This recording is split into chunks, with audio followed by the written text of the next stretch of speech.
Эми кийинки аятта Аллах субхана ва таала өзүнү тааныштырып атат. Аллах ким? Жаратуучу ким? Өзү тааныштырып атат. Аллахуллази халакас самавати вал арз ва ма байнахума фи ситтати айям. Аллах ушундай зат, асмандарды, жерди, анын ортосундагы нерселерди баарыны 6 күндө жаратты дейт.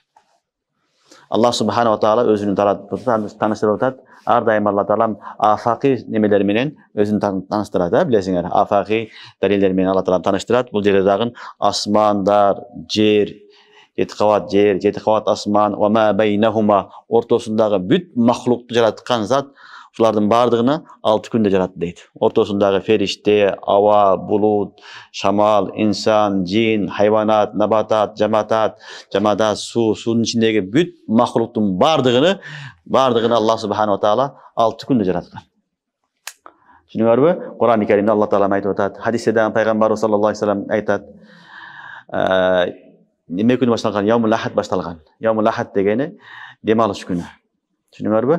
Жекшемби күнү баштап жума күнгө чейин Алла таалам жаратып бүткөн баардыгын. Мына ушул 6 күндүк аралыгында асман, жер, анын ортосундагы бүт баардыгын Аллах субхана ва таала жараткан. Түшүнүңөрбү? Мына ошону Алла таала айтат. Аллахуллази халакас самавати вал арз ва ма байнахума фи ситтати айям. Асмандарды, жерди, анын ортосундагы бүт махлуктун баарыны 6 күндө жаратты дейт. Аллах кааласа күн фаякун болот. Түшүнүңөрбү? Аллах кааласа күн фаякун. Эмнеге Алла таала 6 күндө жаратты десе, уламалар айтат, бул тадриджан жараткандын себеби бизге таалим берип атат. Бул дүйнөдө нерсе акырындык менен болуш керек. Акырындык менен болуш керек. Бир заматта болуп калбайт деп эскертүү берип атат. Адам бир заматта эле авлия болуп калбайт, бир заматта эле балага жетип калбайт, бир заматта эле чоң болуп калбайт.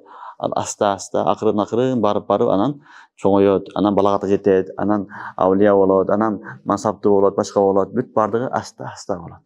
Ошо таалим бериш үчүн Аллах субхана ва таала асманды, жерди, аралыктагы нерселердин баарыны 6 күндө жараткан. Болбосо Алла таала күн фаякун десе болот. Анан 6 күн дегени балдар бул бизге айтылып атат. Себеби бул жараткан убакытта эчтеке жок эле да. Бул жаралгандан кийин күн пайда болуп атпайбы? Туурабы? 6 күн деген сөз вакытты гана айтып атат, бизге түшүндүрүш үчүн гана айтылып атат. Түшүнүңөрбү? Себеби күн, түн кийин жаралып атат. Бул буга чейинки болгон окуя болуп атат. Түшүнүп атасыңарбы? Ошон үчүн 6 күн бизге нисбатан Алла таалам түшүндүрүп атат. Акыйкатта бул 6 күндөн мурат бир вакыт. Узун бир вакытта Аллах жаратты, аны бизге ошо 6 күн деп түшүндүрүп атат. Ал эми жаралып аткан учурунда күн түн жок эле. Ал күн түн кийин жаралды.